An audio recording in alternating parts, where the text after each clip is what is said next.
The rain fell in rhythmic taps against the warehouse rooftop. A cold, metallic scent clung to the air, a cocktail of gunpowder, oil, and something darker, intent. Inside the abandoned structure, 3 figures emerged in the shadows, each one a living legend in his own right. Robert McCall, the Equalizer, calm, precise, the man who kills like he's solving a math problem. John Wick, the Baba Yaga, the man you send to kill the boogeyman, and then regret doing so. John Matrix, the muscle-bound juggernaut from Commando, loud, fast, and unforgiving.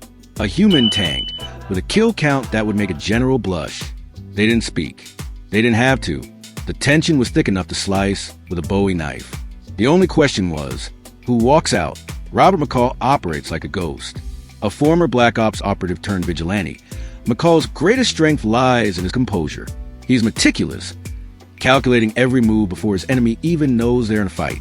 He can turn a corkscrew into a weapon and kill you with it in 6 seconds. He's not flashy, but lethal in a deeply unsettling, surgical way. His weakness? Time. McCall needs a few beats to analyze, to think. Against faster, more impulsive threats, this would be a fatal flaw.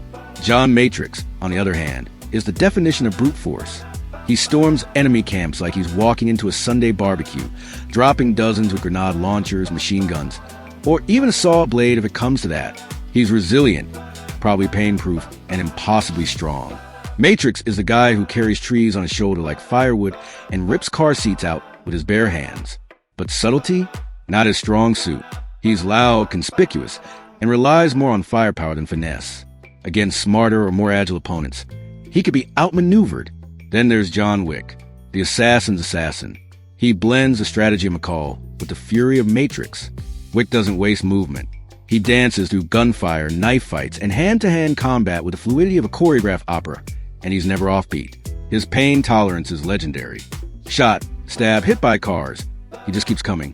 His only real weakness? His heart. Wick still carries grief like a weight on his chest, and it sometimes clouds his judgment. But in a pure fight, his ability to adapt, improvise, and destroy is nearly unmatched. The fight begins with Matrix doing exactly what he does best, charging head-on. He's got a belt-fed machine gun and no hesitation. Bullets rattle through the warehouse, chewing through crates and shattering concrete. But both McCall and Wick are already gone, ducking into cover, flanking him. Matrix is powerful, but not invincible. He catches a ricochet to the shoulder and grunts, switching to a grenade launcher. That's when McCall strikes. Quiet and clean. From the shadows, he rigs a tripwire connected to a nail bomb. Matrix almost walks into it. Almost. His instincts save him. But now he knows there's more than just firepower at play. Wick, meanwhile, is already behind McCall, having tracked his quiet movements.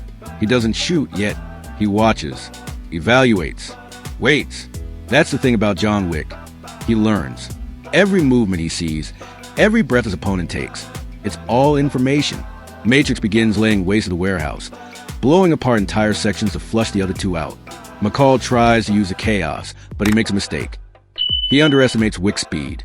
Just as McCall is about to deliver a precision kill to Matrix using a makeshift blade from a ceiling fan, Wick arrives. Bang, bang.